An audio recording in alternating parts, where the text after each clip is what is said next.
Patir. Patir. Patir.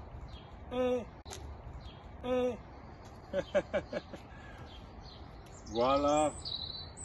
Voilà. Va faire un mot yango quoi. Yango. Merci pour les sponsors Nabiso. Seven Stars. Ndao Kambolo. Sponsor Mogo. Vraiment merci pour la bino. Sponsor na Femi Balé. ASMC. MM quoi. Merci beaucoup soutenir Evro Pena, Bandai Bandivi, Neto par Tozota Monabine Longo. Merci. Courage. Boulanda vraiment tableau na tableau pour CP là. Bye yo. Bien-aimés, que la paix du Seigneur soit avec vous. Je suis dans la joie de partager ces moments ensemble avec ceux qui croient, ceux qui veulent avancer, ceux qui veulent évoluer dans la foi, ceux qui aiment les Écritures. Je reçois l'autorisation pour intervenir encore une fois dans ce programme de réflexion et je vais profiter pour partager avec vous ce thème, l'église que tu es, l'église où tu vis et l'église où tu vas. C'est très important de parler de l'église et pourquoi? Car nous sommes l'église. C'est très important de parler de l'église car il est temps qu'on puisse différencier l'église de Christ et celle de l'ennemi. C'est très important de parler de l'église car aujourd'hui tout le monde parle de l'église et il y en a beaucoup qui disent ça c'est une église de Christ, mais en réalité quelle est l'église de Christ? Donc parler de l'église c'est très important et je crois que pour moi, ça va me construire. J'espère aussi que cela va te construire. Lisons ensemble Évangile selon Matthieu chapitre 16 verset 18. Et moi je te dis que tu es Pierre et que sur ces rochers je construirai mon église. Et les portes du séjour des morts ne l'emporteront pas sur elle. L'église. Je crois que nous connaissons déjà la signification de ce mot église. Église vient de cette langue grecque ecclésia qui veut dire assemblée, de ceux qui sont appelés hors. Ceux qui sont appelés hors, assemblée. Mais dans la généralité, l'expression assemblée, c'est une expression qu'on pourrait utiliser comme aujourd'hui l'Assemblée nationale, un groupe de personnes assemblées de gens des quartiers. On pourrait parler d'une communauté assemblée de tels. La Bible parle de l'assemblée dès l'Ancien Testament. Si vous lisez la Bible, vous allez voir dans l'Ancien Testament, l'expression ecclésia n'existe pas, mais c'est l'expression kahal. Et l'expression kahal, ça parle de l'assemblée, ça parle de la congrégation, ça parle de la communauté. Donc l'église, c'est un mot qu'on peut utiliser hors cette religiosité. L'église, c'est une communauté. On peut dire les communautés, association de Turcs et communauté de Christ, on peut dire l'église de Turcs. Donc l'expression église est devenue religion par la foi chrétienne. Mais en réalité, l'expression église n'avait pas part dans le monde de la religion. C'était plus dans le monde séculaire, dans le monde normal. On le trouvait dans des associations, on pourra les trouver dans le domaine politique, on pourra les trouver dans le domaine communautaire simplement. Donc le mot église. Dans l'Ancien Testament, c'est l'expression kahal qui montre communauté, congrégation et assemblée. Dans le Nouveau Testament, c'est l'expression ecclésia qui veut dire aussi assemblée ou alors ceux qui sont appelés hors, c'est-à-dire ceux qui sortent de quelque part pour s'écarter et s'éloigner quelque part et ensuite se réunir pour un objectif ou quelque chose à faire. C'est ça l'essence de l'expression église. Mais en parlant de cela, si vous voulez comprendre quelque chose qui est intéressant, aujourd'hui nous avons un problème.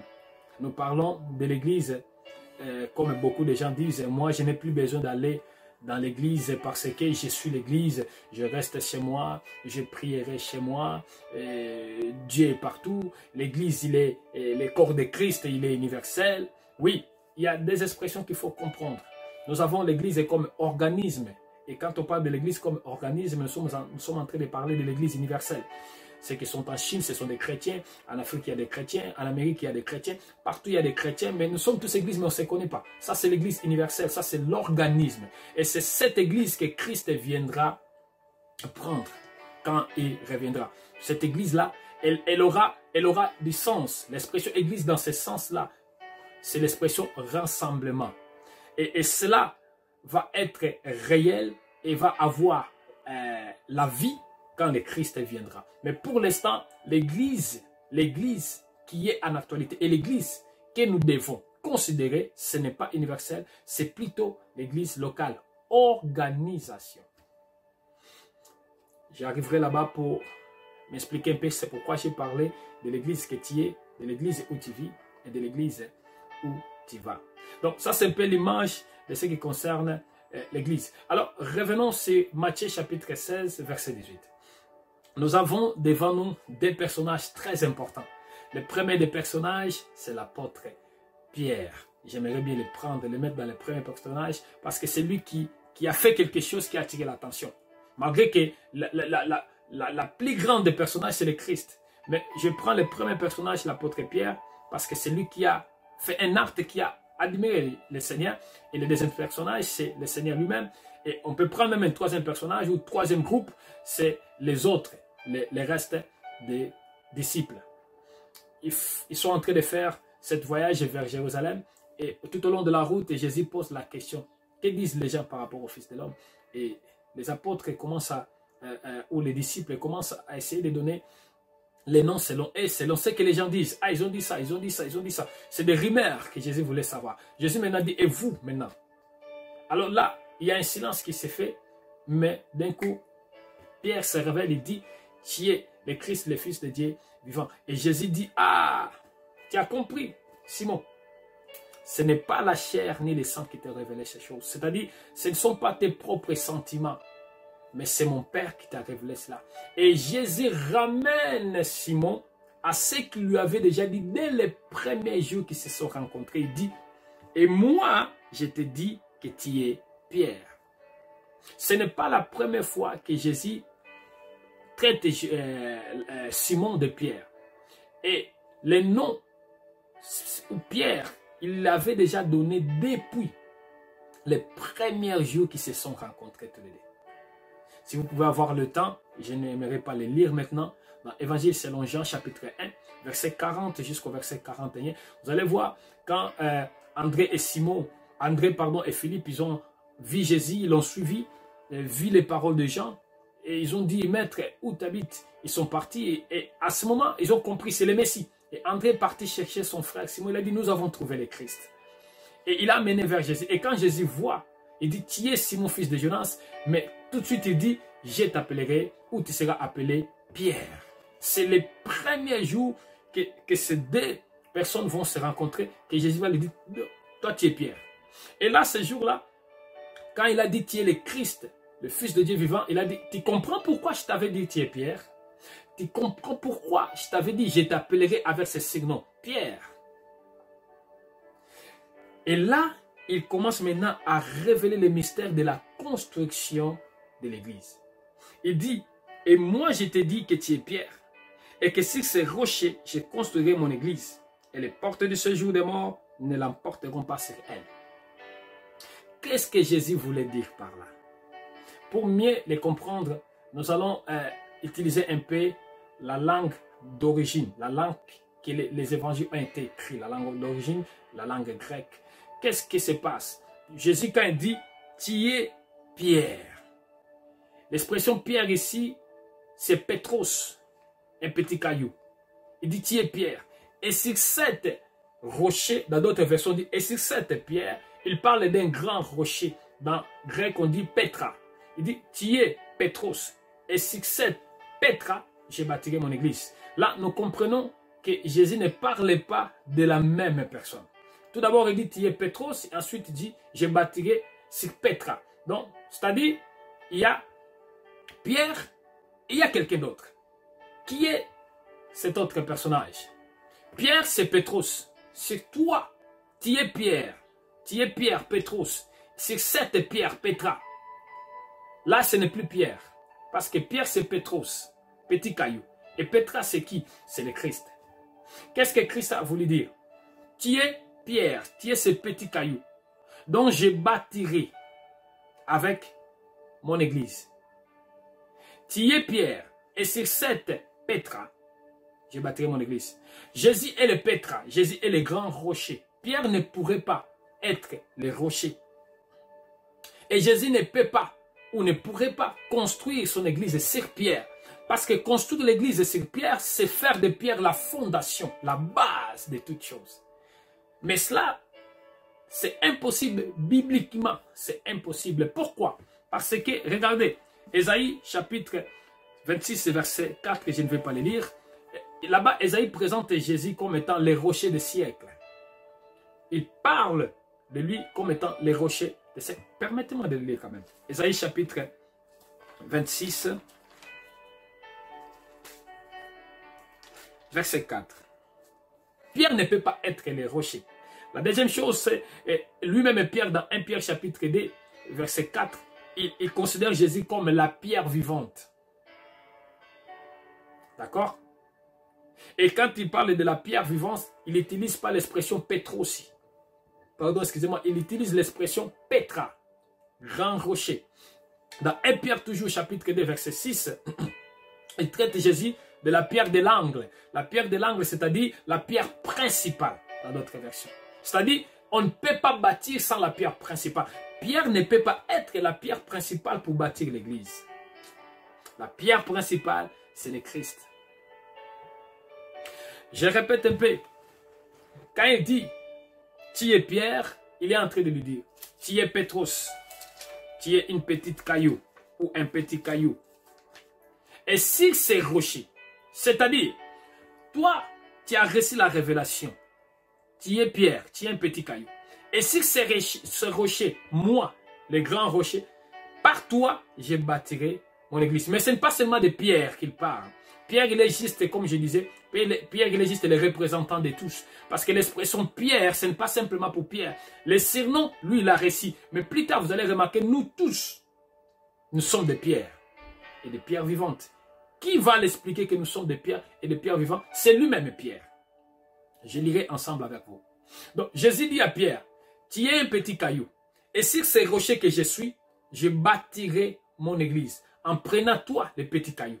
Tous ceux qui seront comme toi, de pierre, je bâtirai avec mon église. Jésus est le fondement. Jésus est la fondation. Nous, nous sommes simplement des pierres vivantes. 1 Pierre chapitre 2, verset 5. Si je peux rapidement. 1 Pierre chapitre 2, verset 5. La Bible nous dit ceci. L'apôtre Pierre, c'est Pierre lui-même qui est en train de parler. Je vais commencer par le verset 4 pour comprendre le Pétra et le Pétros. Il dit, approchez-vous de Christ, la pierre vivante, rejetée par les hommes, mais choisie et précieuse devant Dieu. Et vous-même, en tant que pierre vivante, laissez-vous édifier pour former une maison spirituelle. Je vais m'arrêter par là. Approchez-vous de Christ, les pétras rejetés par les hommes, les grands rochers. Et vous-même comme des pétros, des petits cailloux, mais vivantes. Nous, Pierre ne peut pas être la base, la fondation. C'est impossible. C'est le Christ qui est. 1 Corinthiens chapitre 3, verset 11, l'apôtre Paul parle de cela. 1 Corinthiens 3, verset 11, Paul dit, car personne ne peut poser un autre fondement que celui qui a été posé, à savoir Jésus-Christ. Il est le fondement, il est le rocher. Pierre ne peut pas être le rocher. Jésus ne peut pas bâtir l'église sur Pierre. Parce que la fondation, c'est la vie. La fondation, c'est la source. On ne peut pas bâtir sur une personne, Pierre, des choses qui sont spirituellement puissantes. L'église, c'est un corps mystique. On ne peut pas les bâtir sur un homme. On doit les bâtir sur celui qui est parfait. Tu es Pierre, un petit caillou Pétros. Et sur cette Pétra, grand rocher, je bâtirai à travers ces petites pierres vivantes mon église. C'est pour ça que l'apôtre Pierre a utilisé cette expression. Il a dit, vous comme étant, nous comme étant des pierres vivantes, laissons-nous édifier. C'est-à-dire, comme étant des pierres vivantes, laissons-nous édifier sur les rochers qui est le Christ. Ephésiens chapitre 2, verset 21, il y a quelque chose d'intéressant où l'apôtre Paul toujours est en train de dire. Il dit ceci. C'est en lui, c'est-à-dire à qui? À Christ. À qui? À Petra. Hein? La fondation, les grands rochers. Il dit c'est en lui que tout l'édifice bien coordonné s'élève pour être un temple saint dans le Seigneur. C'est sur lui qu'on doit bâtir. Ce n'est pas sur un homme, c'est sur lui. C'est lui la fondation, c'est lui les fondements, c'est lui la base. L'église ne peut pas exister et avoir son fondement un homme. C'est pourquoi aujourd'hui nous avons un problème. Quand on utilise cette expression, mon église. Si c'est ton église, c'est toi qui l'as bâtie, oui, tu l'as bâtie sur toi. Mais la vraie église, celle de Christ, est bâtie sur lui, le Christ, le fondement. Et revenons dans notre point capital. J'aimerais entrer dans mon point capital. Tu es l'église que tu es, l'église où tu vis et l'église où tu vas. Le reste, je voulais juste nous faire comprendre déjà qui nous sommes en réalité. C'est quoi vraiment l'église en réalité et qui est qui. Tu es l'église. Tu es cette maison spirituelle où Dieu habite. L'apôtre Paul le présente dans 1 Corinthiens chapitre 3 verset 16 et dans 1 Corinthiens chapitre 6 verset 19. Il dit, vous êtes le temple de Dieu où son esprit habite. Nous sommes le temple du Saint-Esprit. Le temple là où habite la gloire du Tout-Puissant. Nous sommes cette maison spirituelle. Nous sommes l'église.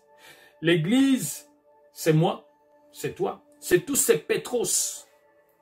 Nous nous rassemblons et nous créons cette église ensemblée, appelée Or. Voilà pourquoi Jésus dit, vous étiez dans le monde ou vous êtes dans le monde, mais vous n'êtes plus de ce monde. C'est-à-dire, vous m'appartenez. Je vous ai pris et je vous ai mis à part. Vous m'appartenez. Moi, je suis église. Toi, tu es église. Alors, je n'ai pas besoin de commencer à chercher une église. C'est moi qui suis la vraie église. Le vrai Dieu, le Tout-Puissant, vit en moi. Je suis le vrai temple de Christ. Je suis le vrai temple de Dieu. Jésus présente cela en parlant des temples. Il se présente lui-même comme étant des temples. Quand il dit détruisez ces temples et dans 3 jours, je les rebâtirai. Et Jean même va loin et dit, il parlait de son corps. Donc, Jésus s'est considéré lui-même les temples, l'église. Pourquoi? Parce que en lui se trouvait l'Esprit tout-puissant de Dieu. Donc, il s'est montré, je suis l'église. Mais lui, il était le Pétra, la source. Par moi qui suis Pétra, les grands rochers, je bâtirai par des petites pierres vivantes cet édifice qui sera coordonné. Tu es l'église. Partout où tu vas, comprends que tu es l'église. Nous avons tendance à aller nettoyer, orner. Aujourd'hui, nous avons des grands temples, des églises. Quand tu regardes et tu demandes, ça a coûté combien pour sa construction? C'est des millions. Mais nous devons beaucoup travailler les vraies églises que nous sommes. Tu dois beaucoup travailler les vraies églises que tu es. Je ne crois pas que tu seras content que quelqu'un vienne taguer sur les murs de votre salle de culte. Vous allez appeler la police. Mais aujourd'hui, nous sommes en train de taguer sur notre chair, des tatouages partout. Et on se dit en même temps, église, est-ce que c'est normal cela? Ton corps est le temple. Paul dit, celui qui détruira son corps, Dieu le détruira, car ce corps ne nous appartient pas. C'est le temple. Tu es l'église. Je dois prendre soin de ma santé physique, de ma santé morale, de ma santé spirituelle. Pourquoi? Parce que je suis le temple. Et comprenez bien, le temple était comment? Divisé en 3 parties. Il y avait le parvis, il y avait le lieu saint, ensuite il y avait le lieu très saint. Nous nous sommes aussi partagés en 3 parties. J'ai le corps, que je peux présenter comme le parvis, l'espace extérieur. Ensuite, à mon intérieur, j'ai 2 personnages. J'ai l'âme et j'ai mon esprit. Le lieu saint et le lieu très saint. Nous sommes le temple où le roi de gloire siège. Tu es l'église. ton corps est le temple. C'est pour ça que Paul dit, offrez votre corps comme un sacrifice agréable. Il a dit, c'est le vrai culte. Le culte, le meilleur des cultes, c'est quand tu traites bien ton corps. Le meilleur des cultes que nous pouvons rendre à Dieu, qui soit agréable à Dieu, c'est quand tu prends soin de ton corps. C'est quand tu permets que ton corps soit en bon état. Paul il est en train de demander 3 choses qui doivent être irréprochables au jour de l'avènement du Seigneur. Notre corps, notre âme et notre esprit. Il a dit, il doit être irréprochable au jour de l'avènement du Seigneur. C'est-à-dire, je ne peux pas négliger mon corps. Jésus viendra chercher mon âme. Je ne peux pas négliger mon corps. Pourquoi? Parce que les jours-là, ceux qui seront vivants, leur corps physique va se transformer. Les corps corruptibles deviendront incorruptibles. Ceux qui sont morts, ils vont aussi ressusciter. C'est-à-dire, les corps là-bas qui étaient morts, il va sortir des tombeaux, reprendre ou prendre un corps incorruptible et monter. Mais cela à partir de ces corps, de ces tentes, l'apôtre Paul l'appelle tente, de ces tentes terrestres.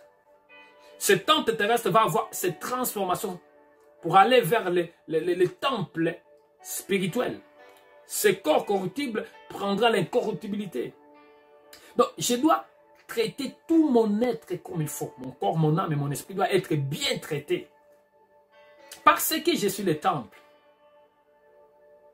Voilà pourquoi moi, je sais que chacun a sa conception des choses. Mais moi, je ne peux jamais laisser mon ventre dehors, quelques parties de mon corps à l'extérieur. Je suis en train quelque part de mépriser le temple de Dieu que je suis.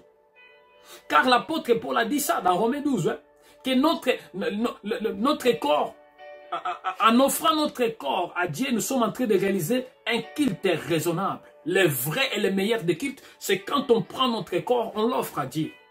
On dit, Seigneur, mon corps, c'est ton corps. Pourquoi l'apôtre Paul dit, ce n'est plus moi qui vis, c'est Christ qui vit en moi. Paul voulait dire quelque chose. Hey, Paul est mort. Aujourd'hui, il y a maintenant que le Christ. Le Christ, maintenant, c'est lui qui fait fonctionner ce corps. C'est Paul. Tout ce que j'ai fait, je dois me poser la question. Est-ce que, étant Christ que je suis, si, quand Jésus était sur terre, il pourrait s'habiller comme ça? Étant Christ que je suis, quand Jésus était sur terre, il pourrait se maquiller comme ça. Étant Christ que je suis, quand Jésus était sur terre, il pourrait transformer son corps comme ça. C'est très important. C'est très, très, très important. Tu es l'église. Tu es le temple de Dieu vivant. Ne joue pas avec ton corps. Tu es une femme mariée. Garde ton corps. Parce que ton corps là, tu es en train de le garder pour des hommes. Tu es en train de le garder pour ton mari physique. Mais tu es en train aussi de le garder pour l'époux spirituel. Le respect de ton corps. Quand je m'habille, je dois aspirer le respect. Quand je m'habille, je dois aspirer la pudeur. Parce que je suis le temple. Dès que quelqu'un me voit commence à dénigrer ma personne, il est en train de dénigrer la personne de Christ. Dès que quelqu'un me voit commence à dire, ah, celle-là peut être peut-être une prostituée, regarde son corps, la moitié de son corps est exposée, peut-être c'est une prostituée. Mais non, tu n'es pas une prostituée, tu es une femme de foi. Mais malheureusement, c'est vouloir plaire à son corps commence à faire que ce corps qui est le temple de Dieu commence à être dénigré, insulté. Et qui sera triste? L'esprit. Et la Bible nous dit par l'apôtre Paul, n'attristez pas le Saint-Esprit. Tu es le temple. Traite bien ton corps, traite bien ton âme, traite bien ton esprit. Tu dois être irréprochable. Ah, mais pasteur, c'est compliqué d'être irréprochable. Nous sommes des hommes faibles. Oui, cette expression irréprochable veut dire tu dois te battre pour rester dans la sainteté et surtout faire progresser ton état de sainteté jusqu'à ce que le maître vienne. Ce n'est pas en vain que l'apôtre Paul dit je traite dignement mon corps. Il est en train de dire je suis faible aussi, mais je me bats pour que cette faiblesse ne me domine pas. Mais moi, je dois dominer cette faiblesse. Tu es des temples. Prends soin des temples que tu es. Prends soin du temple que tu es. Ne laisse pas que ton corps soit un instrument de n'importe quoi. Surtout si tu as vraiment Christ en toi. Si tu as vraiment Christ en toi, tu es né de nouveau. Ce n'est plus toi qui vis, c'est Christ qui vit en toi. Comprends bien, comprends-le bien. Le Christ est le reflet du Père. Hein? Hébreu 1, le Fils est le reflet du Père. Nous sommes le reflet de Christ. Le Christ reflète le Père, nous reflétons le Christ et le Fils. Alors, comprenez bien Jésus sur terre. Comment il s'est comporté parce qu'il savait, je reflète le Père. Donc, ma personnalité, je dois faire de tout moyen que l'image de mon Père ne soit pas sale, ne soit pas insultée, ne soit pas méprisée. C'est la même chose que nous aussi. Nous devons nous battre. Quand nous reflétons le Christ, nous devons nous battre. Que l'image de Christ que nous reflétons ne soit pas insultée.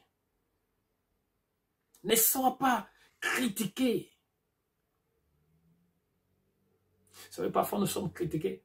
Toi, tu dis, bon, moi j'aime comme ça, moi c'est ma manière d'être. Dieu connaît mon cœur. Oui, Dieu connaît ton cœur. Mais ceux qui sont devant toi ne connaissent pas ton cœur. Ils vont te juger selon ce qu'ils voient. Et combien de personnes tu es en train de les pousser à commettre des péchés? Parce que quand ils vont te voir, ils vont te traiter. Et quand ils vont te traiter devant Dieu, ils ont commis un péché. Mais qui est la source de leur erreur, de leur faute, de leur manière d'agir? C'est toi. Parce que l'image que tu as dégagée les a poussés à te traiter comme ça. Et d'un coup, devant Dieu, ils ont commis un péché. Mais toi aussi, tu as commis un péché. Parce que tu as poussé les autres à commettre un péché. Par ta manière d'être, ta manière de parler, voire ta manière de t'habiller, qui affiche ce que tu n'es pas. Tu es l'église, tu es le temple de Dieu Tout-Puissant. Je ne veux pas prendre du temps. Allons vers la deuxième chose. Tu es l'église. Maintenant, l'église où tu vis. Parce que l'église que tu es, je crois que tu as compris. Maintenant, l'église où tu vis. Amen. C'est où encore l'église où je vis? Ta maison.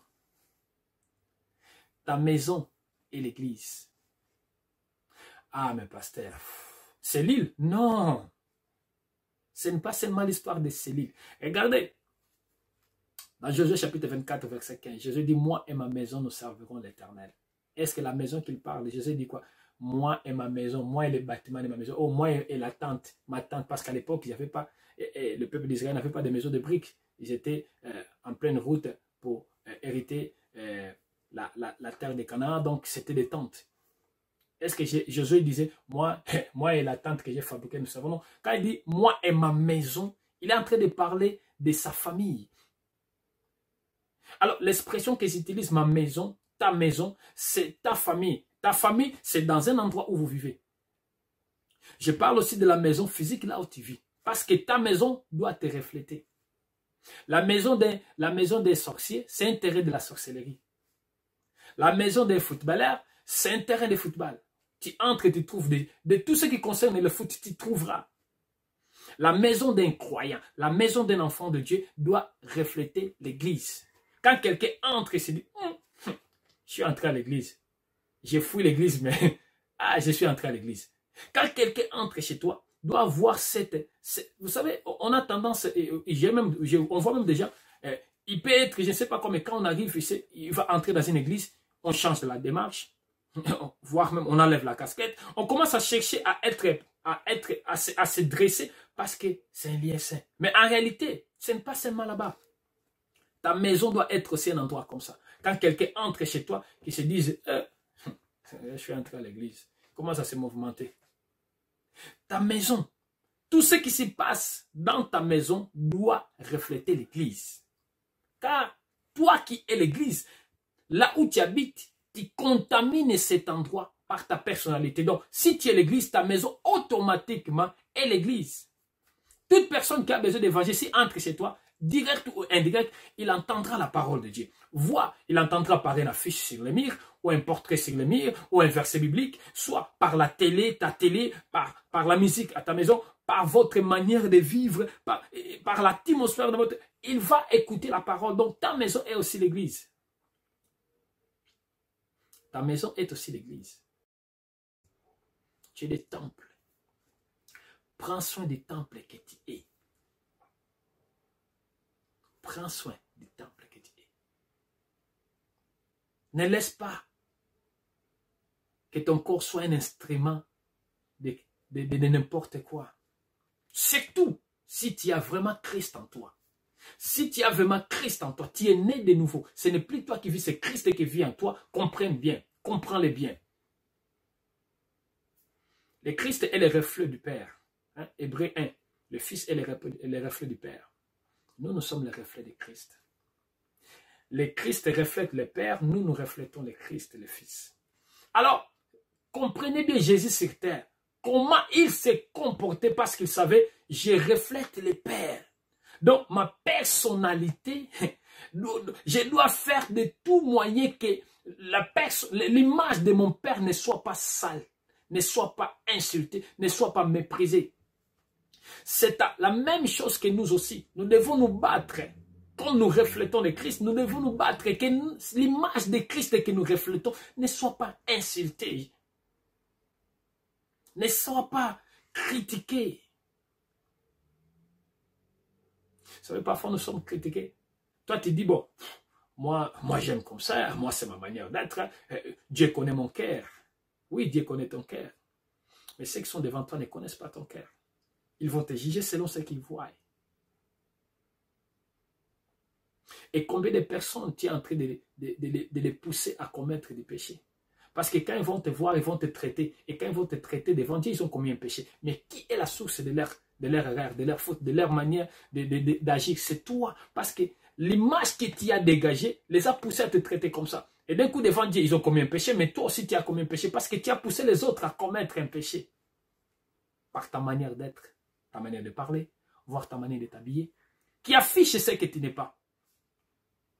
Tu es l'église, tu es le temple de Dieu Tout-Puissant.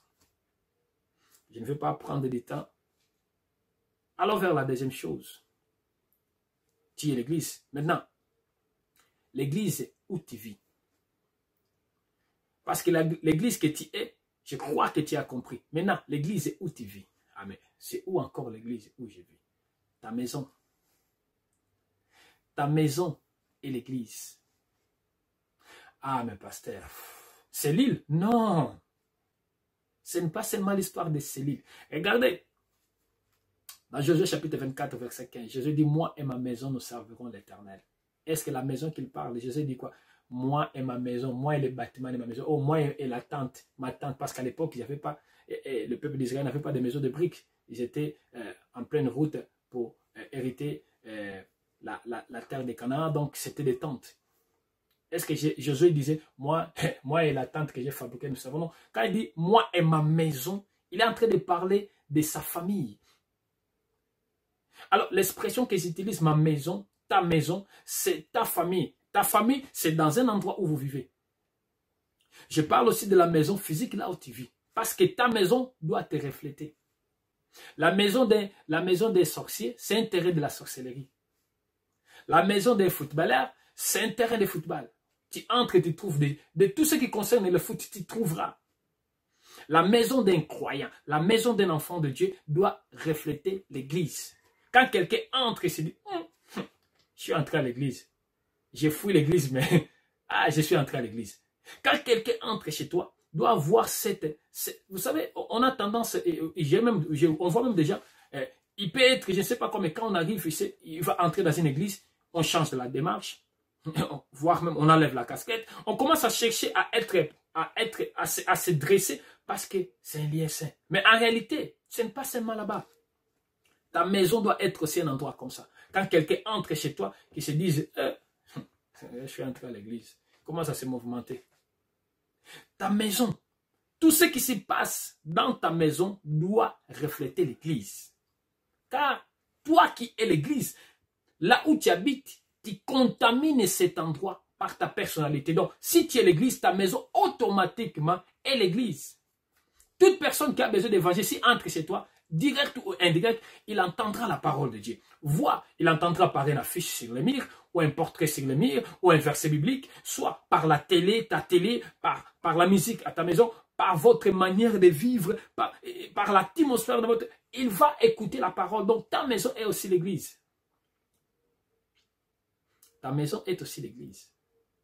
C'est pourquoi faisons attention avec ce qu'on regarde chez nous, avec la musique qu'on met chez nous. Est-ce qu'elle correspond avec le monde que nous vivons? Est-ce que ce que moi je regarde chez moi, si je vais à l'église avec ma télé, je peux les regarder là-bas? Il y a des gens qui disent, oh ici c'est un lieu saint, oh ici c'est la maison de Dieu, il faut faire attention. Non, chez toi aussi, on doit avoir cet acte chez nous aussi. Ma maison doit être aussi un endroit sacré. Je suis triste malheureusement, bon, nous sommes en train de vivre les temps de la fin, de certains témoignages qu'on dit, faites attention, il y a des démons dans les WC de vos toilettes, à chaque fois il faut prier, il faut faire, non. La maison d'un enfant de Dieu, même quand j'entre dans mon toilette est saint. Ma maison, tout est saint, parce que celui qui habite là-bas est un saint enfant de Dieu. Alors, et toilette, et cuisine, et quoi, c'est saint. Mes ongles sont saints. Ah, ne jetez pas des ongles dans les toilettes. Il y a des esprits qui prennent des ongles, qui prennent des cheveux. Non, chez moi, tout est consacré. Même les démons qui cherchera à entrer dans les égouts là-bas, il trouvera le Saint-Esprit qui va le taper. Ta maison est l'église. Ça arrive parfois, peut-être, que toi, tu te dis, ah, ici, c'est chez moi. Ce n'est pas l'église. Ok. Mais si tu es vraiment né de nouveau, si tu es vraiment un enfant de Dieu, ta maison, comme toi, tu es consacré, ta maison, automatiquement, elle est consacrée. Je n'ai pas besoin qu'on vienne mettre de l'huile, consacration. Non, on peut juste, j'ai trouvé un endroit, j'ai acheté une maison, je peux appeler le pasteur, par le respect du pasteur, venez, on va rendre gloire à Dieu et bénir aussi l'endroit qu'il nous a accordé. Alléluia. Et le pasteur prie. Mais moi aussi, je peux faire moi-même. J'entre avec ma femme, mes enfants, et dit, nous allons consacrer notre maison comme étant la maison de Dieu. Pourquoi on prie? Pourquoi on appelle les serviteurs ou les frères pour venir prier? C'est ça. C'est parce que nous sommes en train de les consacrer, à les considérer comme un lieu sacré. Un lieu où seul Dieu doit régner. Donc, c'est l'église aussi. Ce n'est pas seulement toi qui es église. Ta maison aussi est église. Comment est ta maison? Quelle est l'image de ta maison? Elle reflète qui? Elle reflète l'église ou elle reflète le monde? Je vais aller tout de suite dans notre troisième étape pour ne pas prendre de temps. L'église locale. L'église que je suis, l'église où je vis, ma maison, mais ensuite l'église où je vis, le local. Pourquoi on appelle là-bas aussi l'église? On l'appelle aussi l'église dans l'expression église pour que les gens se rendent compte. C'est ici qui se rassemblent ceux qui sont les vraies églises. Regardez, pour comprendre bien, quand l'apôtre Paul écrit des lettres, il parle de Philémon, il dit, et l'église qui est chez toi. Est-ce que vous comprenez? Donc, sa maison devient église. Mais là, je suis dans les deux côtés, la maison, mais aussi je parle aussi de l'église comme étant l'église organisation, c'est-à-dire l'église locale. Parce qu'à l'époque, on n'avait pas des églises, des bâtiments construits spécialement pour ça. Les maisons de gens étaient des églises. Donc, les 4000 là où nous entrons pour prier, nous l'appelons aussi église. Mais l'impact de cet endroit des 4000 est la conséquence de ce que nous sommes et de ce que nous faisons dans nos maisons. Si toi, dans cette deuxième partie de l'église qui est ta maison, tu n'as pas le temps de prière, tu ne médites pas, tu n'as pas le temps de ce culte devant le Seigneur, quand tu iras dans l'assemblée de cela, dans l'église locale où tous les corps viennent se rassembler pour rendre gloire à Dieu, pardon, c'est pour ça qu'on trouve des gens, il arrive à l'église, il est en train de vous regarder, vous chantez, ah, l'église d'aujourd'hui était froid. Ah, le pasteur a prêché, mais je n'ai rien senti. Comment tu vas sentir? Parce que toi, tu es venu assister les cultes. Tu viens à l'église. Mais si tu es église et que chez toi, ta maison est église, c'est-à-dire dès que tu te réveilles, tu es déjà église, tu commences déjà à réaliser ton culte. Quand tu es de te préparer, tu réalises ton culte. Tu te déplaces, tu réalises ton culte. Quand tu vas arriver là-bas, tu es déjà plein de feu. Les autres aussi vont venir, ils ont commencé déjà à réaliser les cultes chez eux. Quand nous tous, nous allons nous réunir là-bas, nous avons déjà les faits. Et d'un coup, pouf, ça monte. Personne ne va se dire, ah, aujourd'hui il y avait... Non, parce que moi, j'apporte le feu. L'autre apporte le feu. L'autre apporte le feu. Et quand on se rencontre dans ce lieu qu'on appelle l'église locale, pouf. Et je voulais juste te conseiller, avant que je termine, quelque chose qui est très important. Très, très important. Aujourd'hui, nous avons ce système des églises et Covid-19. J'utilise cette expression église et Covid-19. Pourquoi? Parce que la situation de Covid a fait rester chez toi. Aujourd'hui, nous avons tendance à ces églises, reste chez toi. Ah, moi, je reste chez moi. Je suis l'église. Je peux prier. Je peux ceci. Je peux cela. On essaie de justifier en montrant. Non, les églises sont détruites. Non, non, non, non, non. Il y a des églises. Il y a l'église. Il y a des églises. Il y a l'église. Si tu te reconnais église, c'est-à-dire les vraies églises existent encore. Alors, si tu te reconnais les vraies églises et que tu étais dans une fausse église et tu t'es éloigné de cela, ne restez pas longtemps à la maison. Ne restez pas longtemps. Tu ne trouveras jamais dans la Bible où les apôtres sont en train de conseiller. Restez chez vous, on priera chez nous. Le jour que le Saint-Esprit descendit, ils étaient tous réunis. Chacun n'était pas chez eux. Ils étaient tous réunis. L'esprit des communautés était déjà là. L'esprit de cette congrégation était déjà là. Ils étaient tous réunis. La foi est individuelle. Mais la foi ne se construit pas dans l'individualité. La foi se construit dans la collectivité. C'est pourquoi la Bible parle de la communion fraternelle. Et cela, c'était la force de l'église primitive. La communion fraternelle, la fraction du pain, l'enseignement des apôtres.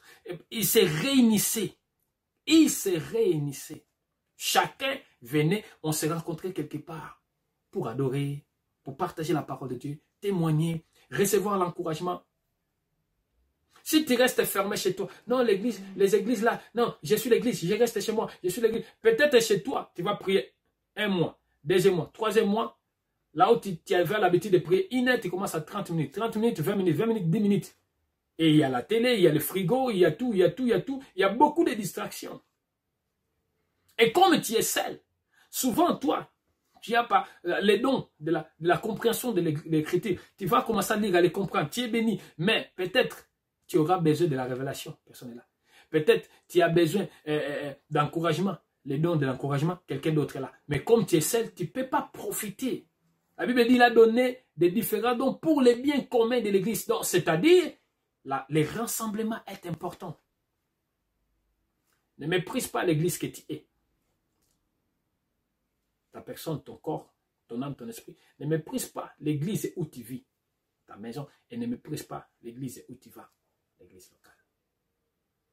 N'oublions pas, mes bien-aimés, c'est très important. Si aujourd'hui nous avons beaucoup de dégâts à l'église, c'est parce que nous ne comprenons pas les